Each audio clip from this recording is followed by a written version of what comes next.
रोटी और चावल हमारी ग़िज़ा के बुनियादी अज्जा हैं। बिना रोटी और चावल के हमारी एशियन डाइट कंप्लीट या पूरी नहीं होती। दोनों चीज़ों में कार्बोहाइड्रेट होता है जो आपके जिस्म में जाके शुगर बनाते हैं। शुगर आपके जिस्म के अंदर फैट डिपॉज़िट करती है, आपका वज़न बढ़ जाता है और सेहत ख़राब होती है। अक्सर अपने वीडियोज़ में मैं रोटी चावल खाने से मना करता हूँ, ख़ास तौर पे सफ़ेद रोटी और सफ़ेद चावल। मगर आज के वीडियो में मैं आपको कुछ ऐसी ट्रिक्स बताऊंगा, कुछ ऐसी तरकीबें बताऊंगा कि रोटी और चावल खाने के बावजूद भी आप अपनी ब्लड शुगर को कंट्रोल में रख सकते हैं, जिसकी वजह से आपका वज़न कंट्रोल में रहेगा, वज़न नहीं बढ़ेगा और आप सेहतमंद और तंदुरुस्त महसूस करेंगे। वीडियो को एंड तक फॉलो कीजिए।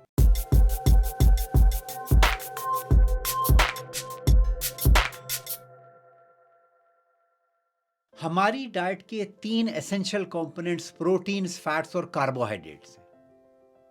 कार्बोहाइड्रेट के अंदर चीनी वाली तमाम चीज़ें, ग्रेन्स, अनाज, रोटी, चावल, ब्रेड, कुछ ऐसी सब्जियां जैसे आलू वगैरह, इनके अंदर कार्बोहाइड्रेट बहुत होता है। कार्बोहाइड्रेट वो एसेंशियल कंपोनेंट है ग़िज़ा का जिससे जो आपके जिस्म में जाके शुगर में कन्वर्ट होता है। शुगर फैट डिपॉजिट करती है, आपको डायबिटीज़ हो जाती है और दूसरी बीमारी होती हैं और आप मोटे होते चले जाते हैं। इसीलिए डाइट्स के तमाम वीडियोस में आप देखेंगे कि या तो कार्बोहाइड्रेट को कहा जाता है कि इसको बंद कर दें या कहा जाता है कि इसको कम से कम कर दें।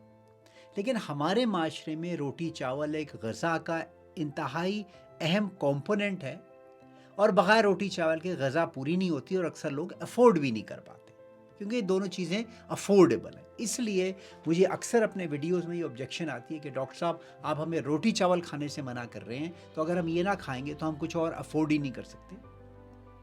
प्रॉब्लम क्या है? असल प्रॉब्लम ये है कि जब आप कार्बोहाइड्रेट खाते हैं, चीनी वाली चीज़ें, गंदम या अनाज वाली चीज़ें खाते हैं, तो वो आपके जिस्म में जाके शुगर में तब्दील हो जाती है। अगर आप हर रोज़ ये दिन में 2-3 दफ़ा खा रहे हैं, तो ये शुगर आपकी इंसुलिन की इफ़ेक्टिवनेस को ख़त्म कर देती है।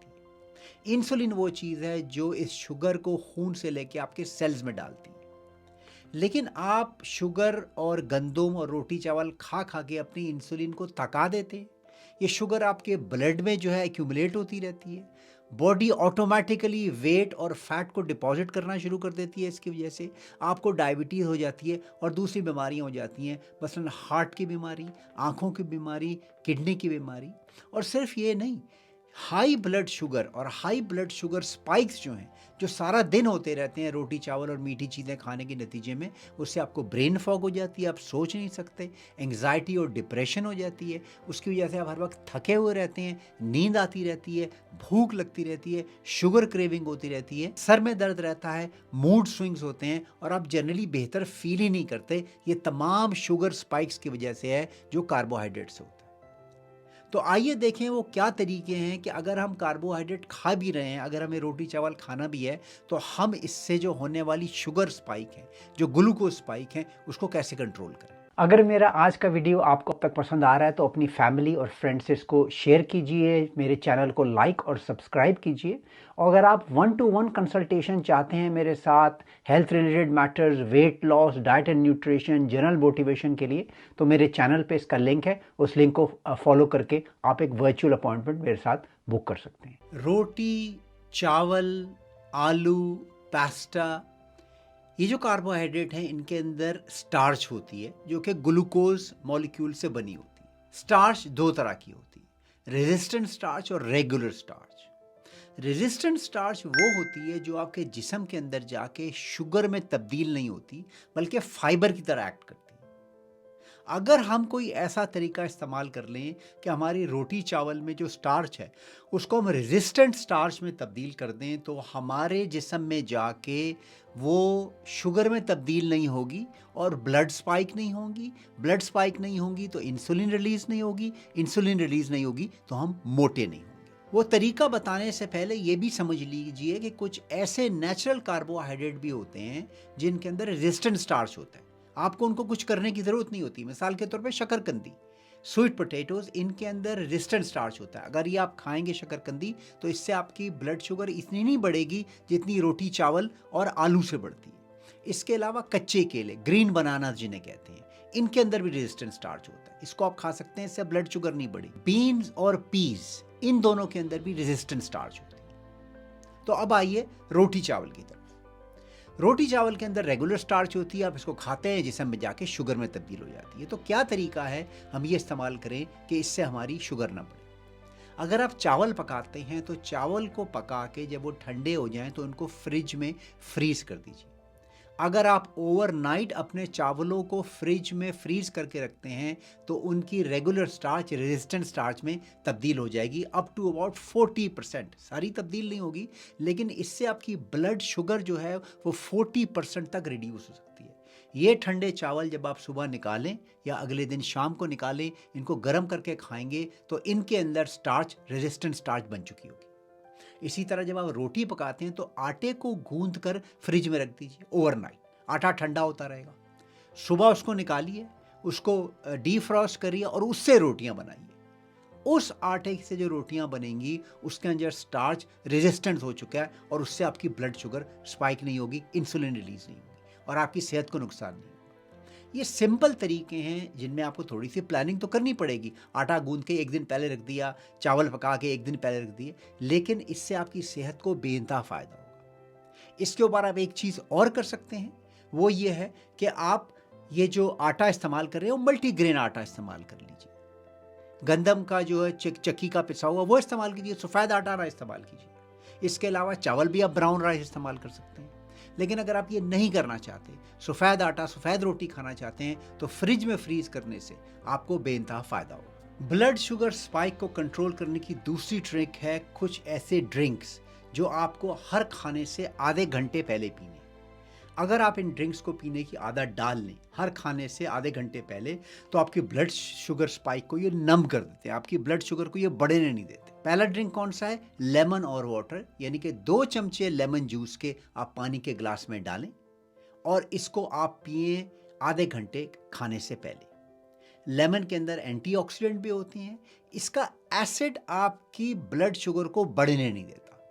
अगर आप रोटी चावल खा भी रहे हैं तो वो आपकी ब्लड शुगर स्पाइक को नम करेगा और आपका वजन नहीं बढ़ेगा। दूसरा ड्रिंक है एप्पल साइडर विनेगर, यानी कि सिरका, कोई भी सिरका, राइस विनेगर हो सकता है, नॉर्मल विनेगर हो सकता है, सेब का सिरका हो सकता है। वो आप आधे घंटे पहले अपने ड्रिंक से पीजिए। वही 2 चमचे एप्पल साइडर विनेगर के एक पानी के गिलास में तैयार करके रखिए। उसको जब आप पिएंगे तो इसका भी जो एसिड है ये आपकी ब्लड शुगर को बढ़ने नहीं देगा। एप्पल साइडर विनेगर के अंदर एक चीज़ होती है, इसे मदर कहते हैं, वो प्रोबायोटिक का बना होता है, वो आपकी डाइजेशन को भी फ़ायदा देता है। एप्पल साइडर विनेगर आपकी इम्यूनिटी को भी बढ़ाता है, यानी कि जरासीमों से लड़ने की जो मुदाफ़ियत है उसको भी जो है वो स्ट्रेंथ देता है। तो ये अगर आप हैबिट अपने अंदर डाल लें कि हर खाने से पहले मैंने ड्रिंक पीना है, तो आपकी ब्लड शुगर स्पाइक नम हो जाएगी। और अब अगर रोटी चावल भी खा रहे हैं तो उससे ब्लड शुगर आपकी नहीं बढ़ेगी। एक काम आप और भी कर सकते हैं, वो ये कि अगर आप ड्रिंक पी भी लिया आधे घंटे पहले, तो विनेगर को, सिरके को आप अपने खाने पे छिड़क सकते हैं। अगर आप अपने रोटी चावल के ऊपर सिरके को छिड़क लें तो यह अभी उसकी ब्लड स्पाइक को नम कर देगा, वजन नहीं बढ़ने देगा। तीसरी ट्रिक है खाने का ऑर्डर, कि आप किस ऑर्डर में खाना खा रहे हैं। जैसे कि मैंने बताया कि 3 जो इंग्रेडिएंट्स हैं, प्रोटीन, फैट और कार्बोहाइड्रेट, उसमें से सबसे बड़ी चीज़ जो आपकी ब्लड शुगर को स्पाइक करती है वो कार्बोहाइड्रेट है, रोटी चावल है। तो अगर आप अपना खाना खाने से पहले सलाद खाने की आदत डाल लें, बड़ी सी प्लेट अगर सलाद आपकी आपको मैसर है वो आपने खा ली, उसके ऊपर हल्का सा बिल्कुल थोड़ा सा मक्खन डाल लिया, सिरका डाल लिया, उसके ऊपर लेमन जूस उसके ऊपर छिड़क लिया, तो ये चीज़ें ना सिर्फ आपकी एपेटाइट को कम करेंगी, मगर इसके अगर बाद सलाद खाने के बाद आप रोटी चावल खाते हैं तो उसके ब्लड शुगर को नहीं बढ़ने देगी। इसी तरह अगर आपके खाने के अंदर प्रोटीन है, मछली है, गोश्त है, अंडे हैं, नट्स हैं, दालें हैं, तो इनको पहले खाइए रोटी चावल से। मुझे पता है हमेशा ये मुमकिन नहीं है, क्योंकि हमारा जो ख़ास तौर पे पैटर्न है, हम रोटी लेकर उससे सालन के साथ लगा के खाते हैं, चावल के ऊपर सालन डाल लेते हैं। तो ज़ाहिर है इस तरह से अगर रोटी चावल खाई जाती है तो फिर बेहतरीन यही होगा कि आप सलाद जितना हो सके पहले खा लें। और अगर ये मुमकिन है कि आप गोश्त या मछली पहले खा सकें तो वो भी आप पहले खा लें, इससे आपकी शुगर स्पाइक जो है वो नम हो जाए। अब तक जो मैंने आपको ट्रिक्स बताई वो खाने से पहले और खाने के दौरान। खाने से पहले अपनी रोटी चावल को ठंडा करिए, फिर उसको बना के खाइए। खाने से पहले आधे घंटे पहले ये ड्रिंक्स जो मैंने बताया वो पीजिए। खाने के दौरान एक ख़ास ऑर्डर रखिए जिसके अंदर प्रोटीन और फैट पहले खाइए और कार्बोहाइड्रेट बाद में। अब जो मैं आपको बताने जा रहा हूँ, आप खाने के बाद क्या कर सकते हैं। हर खाने के आधे घंटे के बाद वॉक पे निकल जाइए। जब आप वॉक पे जाएंगे तो ये आपकी ब्लड शुगर को लो करेगा, इंसुलिन ड्रॉप होगी, फैट डिपॉजिट नहीं होगी। ये आदत बना लीजिए। अगर आप हर खाने के बाद नहीं भी कर सकते तो एटलीस्ट जो आपका मेन मील है दिन में, उसके बाद एक दफ़ा ये ज़रूर कीजिए। ब्लड शुगर किस तरीके से और इंसुलिन किस तरीके से आपके वज़न को बढ़ाती है, इसके लिए मैं वीडियो का ऊपर लिंक छोड़ रहा हूँ। इसको देखने से आपको मज़ीद इसके बारे में इंफॉर्मेशन हासिल होगी। आज का वीडियो देखने का शुक्रिया।